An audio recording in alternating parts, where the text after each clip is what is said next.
So hello viewers, welcome to my YouTube channel. Welcome to another video.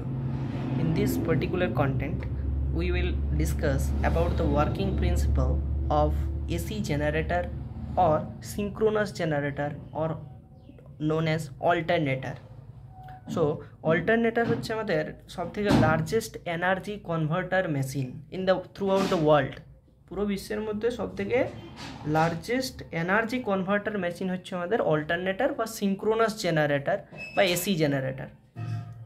তো অল্টারনেটরের ক্ষেত্রে আমরা বলতে পারি যে এটা হচ্ছে একটা ইলেকট্রিক মেশিন বা এটা একটা রোটেটিং মেশিন। রোটেটিং মেশিন মূলত দু ধরনের হতে পারে, একটা ইন্ডাকশন টাইপ মেশিন হতে পারে, একটা সিঙ্ক্রোনাস টাইপ মেশিন হতে পারে। এবং এই যে ইন্ডাকশন টাইপের মেশিন রয়েছে, সেই ইন্ডাকশন টাইপের মেশিনটা দু ধরনের হতে পারে, একটা 3 ফেজ হতে পারে যেটা 3 ফেজ সাপ্লাইয়ের থ্রু চলে, সেটা 3 phase induction machine. Single phase সাপ্লাইয়ের থ্রু যে মেশিনটা অপারেট করে সেটা হচ্ছে আমাদের কাছে single phase induction machine. Synchronous machine similarly দুভাবে হতে পারে, দুভাবে ক্লাসিফাই করা যেতে পারে। একটা সিঙ্ক্রোনাস জেনারেটর যেটাকে আমরা অল্টারনেটর বলছি, যেটা আজকে এই ভিডিওর থ্রু ডিসকাস করব, এবং আরেকটা রয়েছে যেটা সিঙ্ক্রোনাস মোটর। তাহলে একটাই মেশিন সিঙ্ক্রোনাস মেশিন, সেই মেশিনটা যদি আমরা ইনপুটে দিয়ে থাকি মেকানিক্যাল এনার্জি এবং আউটপুটে পেয়ে থাকি যদি ইলেকট্রিক্যাল এনার্জি, তাহলে সেই মেশিনটাকে আমরা বলে থাকব অল্টারনেটর বা এসি জেনারেটর। এবং সেম মেশিন, সেম সিঙ্ক্রোনাস মেশিনের যদি ইনপুটে দিয়ে থাকি ইলেকট্রিক্যাল এনার্জি, অর্থাৎ অ্যাজ এ সাপ্লাই ভোল্টেজ হিসেবে আমরা ইলেকট্রিক্যাল এনার্জি দেবো এবং অ্যাজ অ্যান আউটপুট ভোল্টেজ হিসেবে আমরা মেকানিক্যাল এনার্জি পাবো, সেটা হচ্ছে আমাদের কাছে সিঙ্ক্রোনাস মোটর। ঠিক আছে, তাহলে একটা অল্টারনেটরের মেন হচ্ছে দুটো পার্টস, একটা হচ্ছে স্টেটর পার্ট, একটা হচ্ছে রোটর পার্ট। ঠিক আছে, আজকে আমরা ভিডিওতে ওয়ার্কিং প্রিন্সিপাল অফ অল্টারনেটর জানব।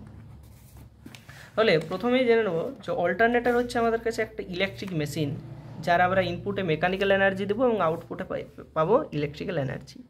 তাহলে যে ইনডিউসড ইএমএফ আমাদের হয়ে থাকে, সেই ইনডিউসড ইএমএফটা দু ধরনের হয়, একটা স্ট্যাটিক্যালি ইনডিউসড ইএমএফ হয় এবং আরেকটা যেটা রয়েছে সেটা ডাইনামিক্যালি ইনডিউসড ইএমএফ হয়ে থাকে। স্ট্যাটিক্যালি ইনডিউসড ইএমএফ মূলত যেটা হচ্ছে যে কন্ডাক্টরটা ফিক্স থাকে এবং যে ম্যাগনেটিক ফিল্ড থাকে সেই ম্যাগনেটিক ফিল্ডটা রোটেট করতে থাকে, সেটা হচ্ছে আমাদের এসি জেনারেটরের ক্ষেত্রে যেটা স্ট্যাটিক্যালি ইনডিউসড ইএমএফ ইনডিউসড হয়। এবং ডাইনামিক্যালি ইনডিউসড ইএমএফ বলতে বোঝানো হয় যার কন্ডাক্টরটা অর্থাৎ আর্মেচারটা রোটেট করে এবং যার ফিল্ড ফিক্স থাকে, অর্থাৎ ম্যাগনেটিক ফিল্ড যার ফিক্স থাকে, সেটা হচ্ছে আমরা ডিসি জেনারেটরের যে ভিডিও প্রোভাইড করা হয়েছে সেটা হচ্ছে ডাইনামিক্যালি ইনডিউসড ইএমএফ। তাহলে চলো শুরু করে যাক অল্টারনেটর ওয়ার্কিং প্রিন্সিপাল।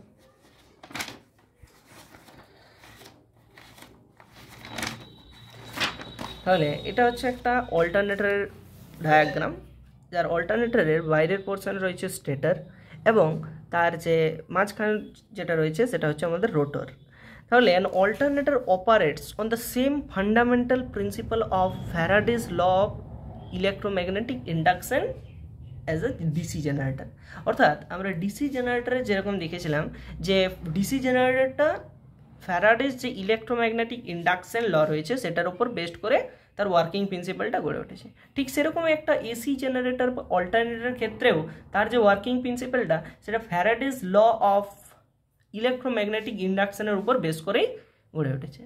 তো ফ্যারাডেজ ল অফ ইলেকট্রোম্যাগনেটিক ইন্ডাকশনে কি বলা হয় যে হোয়েনেভার আ conductor is placed in a magnetic field, যখন কোনো একটা কন্ডাক্টরকে আমরা কোনো একটা ম্যাগনেটিক ফিল্ডের মাঝখানে রাখবো, তাহলে ম্যাগনেটের মাঝখানে রাখলে তার চারপাশে একটা ম্যাগনেটিক ফিল্ডের সৃষ্টি হয় এবং সেই ম্যাগনেটিক ফিল্ড যখন কন্ডাক্টরের থ্রু কাট হয় তাহলে সেখানে একটা ইএমএফ এর ইনডিউসড হয়, যার ফলে ওই কন্ডাক্টরের মধ্য দিয়ে কারেন্ট ফ্লো করতে শুরু করে। That is the Faraday's law.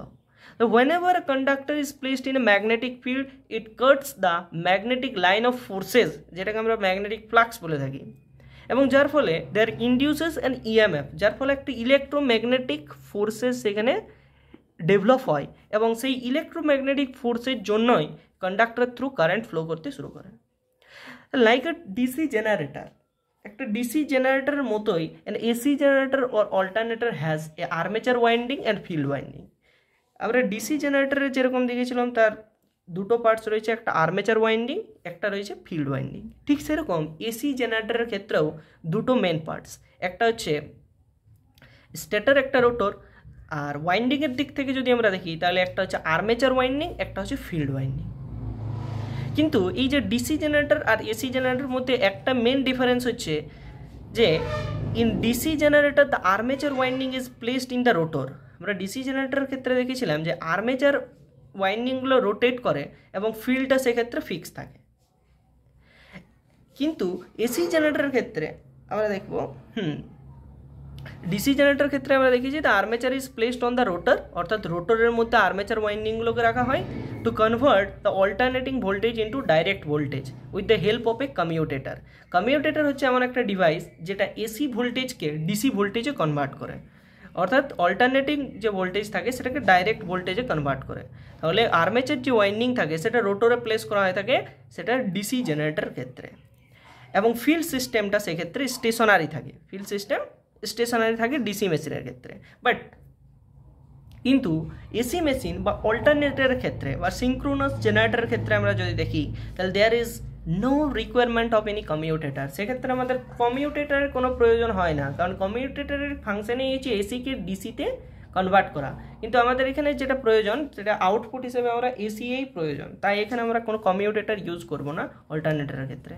The field windings are placed on the rotor. যে ফিল্ড ওয়াইন্ডিং থাকে সেই ফিল্ড ওয়াইন্ডিংগুলো রোটরের সাথে কানেক্ট করা হয়।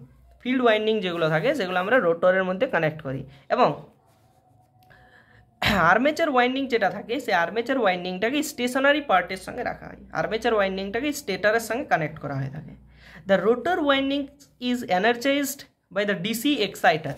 তাহলে এই যে রোটর ওয়াইন্ডিং আছে সেই রোটর ওয়াইন্ডিংগুলোকে আমরা একটা এক্সটার্নাল ডিসি সোর্সের থ্রু, যেটাকে বলছি ডিসি এক্সাইটার, সেই ডিসি এক্সাইটারের থ্রু এটাকে এক্সাইট করা হয়। এক্সাইট করার মেন পারপাসই হচ্ছে সেখানে ফ্লাক্স প্রডিউস করা।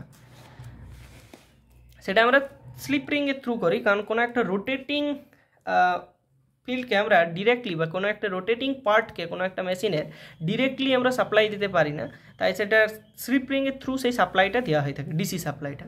তাহলে when the rotor is rotated by the prime mover, আমরা জানি যে সেখানে একটা প্রাইম মুভার, সাপোজ যদি হাইড্রো পাওয়ার প্ল্যান্ট হয় তাহলে হাইড্রো পাওয়ার প্ল্যান্টের ক্ষেত্রে ওয়াটার হেড থাকে, ওয়াটারের যে পোটেন্সিয়াল এনার্জিটা আছে সেটা টারবাইনের মধ্যে পড়ে এবং টারবাইন সেটাকে মেকানিক্যাল এনার্জিতে কনভার্ট করে। সেটা যদি স্টিম পাওয়ার প্ল্যান্টের ক্ষেত্রে হয় তাহলে ওই যে ওয়াটারের স্টিমটা থাকে সেটা টারবাইনের মধ্যে পড়ে এবং সেটা টারবাইনকে রোটেট করায়। তাহলে when the rotor is rotated by prime mover, যে রোটর থাকে সেই রোটরটা যখন প্রাইম মুভারের থ্রু রোটেট করে, the stator or armature conductors are placed, the rotor or armature conductors are cut by the magnetic flux or pole।